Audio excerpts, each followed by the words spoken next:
Joining us now is a national security expert, U.S. Navy captain and Alabama Senate candidate Morgan Murphy. Also with us, national security analyst and senior fellow at the Lexington Institute, Rebecca Grant. Rebecca, thank you so much for joining us.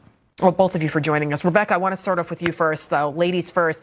What do you think about what could possibly be happening in Iran? Because at the end of the day, the president doesn't have the issue with Iran. It's the leadership there. Just like the same thing with Venezuela. He said, I love the Venezuelan people. It was Maduro as a dictator for the 25 years so far there. That was his issue. Well, Iran's leadership should be scared because if they don't agree to talk, they're going to get their ballistic missile sites bombed. We already know there's going to be a big squeeze of sanctions, and the deployment of the USS Ford, that ship has already been out about 8 months. The reason to send 2 carriers is to be able to run day-night operations. That greatly expands President Trump's defensive and offensive options. It makes sure our forces are protected, and there's plenty of striking power there. So President Trump is really keeping his military options open, and with another adept use of U.S. aircraft carriers. And Morgan, talks are scheduled to resume in Geneva on Tuesday between Iranian officials and U.S. envoys Steve Witkoff and Jared Kushner. Secretary of State Marco Rubio is pumping the brakes on his optimism, though, saying while President Trump prefers diplomacy with Iran, it is very hard to do.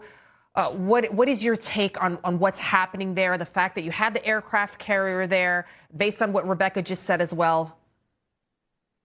Well, thank you for having me on, Lydia, and happy Valentine's Day. I love your pink today. We have got 2 aircraft carrier strike groups there, and that is really significant. If you think back to the last time 2 carrier strike groups were deployed like this, really you have to go back to the Clinton years when he deployed 2 carrier strike groups to defend Taiwan after China saber rattled back then. And that sent such a strategic message to China and humbled them, frankly. They've never forgotten it, which is why they're building up their Navy today. So, you bring that same kind of firepower to Iran, it's sending a very clear message to the Ayatollah. That he needs to surrender his nuclear weapons program, his entire nuclear program. He needs to surrender his ballistic missile program, as Rebecca rightly pointed out. And he's got to stop these terror networks across the Middle East and threatening American interests in the region.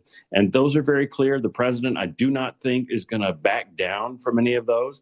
It's accept it or else. And if 2 carrier strike groups don't send a big enough stick message to the Middle East, right, I don't know what will. And of course, Venezuela, Iran connected. So President Trump is planning to visit Venezuela soon. Newsmax's Rob Schmidt sat down with Venezuelan Assembly leader Jorge Rodriguez in Caracas, and Newsmax was actually the first American network to ever interview this new regime since the capture of Maduro. I want you to take, Rebecca, a listen to some of that interview.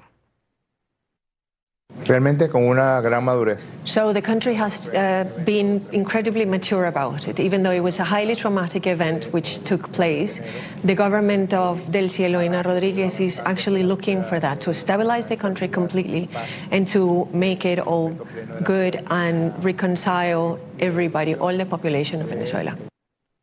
Rebecca, we haven't seen any riots. We haven't seen mayhem and chaos and how do you grade Venezuela's transition of power, what the United States did so far? Well, so far an A, and I tell you, Rob Schmidt and Newsmax, you all saw the strategic significance of this early on. We've seen the CIA director visit, we've had the energy secretary visit, and basically they've made a really good arrangement to let the Venezuelans run Venezuela and to try to get the oil flowing again and give that country another chance. If this works out, this is really going to be a tremendous feather in the cap and a big improvement in the Western Hemisphere. It also really pushes back against China, that had $67 billion of investment there, and against Russia, who wasn't able to do anything at all. I love seeing Venezuela start to come into the U.S. camp. A visit by President Trump would really help that along the way. Be very exciting to see. And Morgan, how do you grade the transition thus far? It's an A+. And this is where MAGA and Make America First really differ from the presidents of recent memory. You know, everyone remembers, everybody who's got a little gray hair like I do, remembers how after we invaded Iraq, the State Department, our intelligence community, just wasn't ready for what happened next. And what happened next was an unmitigated disaster that took us 20 years, what President Trump calls endless wars. Well, look at what his diplomacy, look at what his State Department, look at what his Department of War are doing, and how smoothly, I say that knocking wood, but how smoothly it's gone without the kind of massive American intervention that it took in Iraq. Morgan and Rebecca, thank you both so much. Thank you.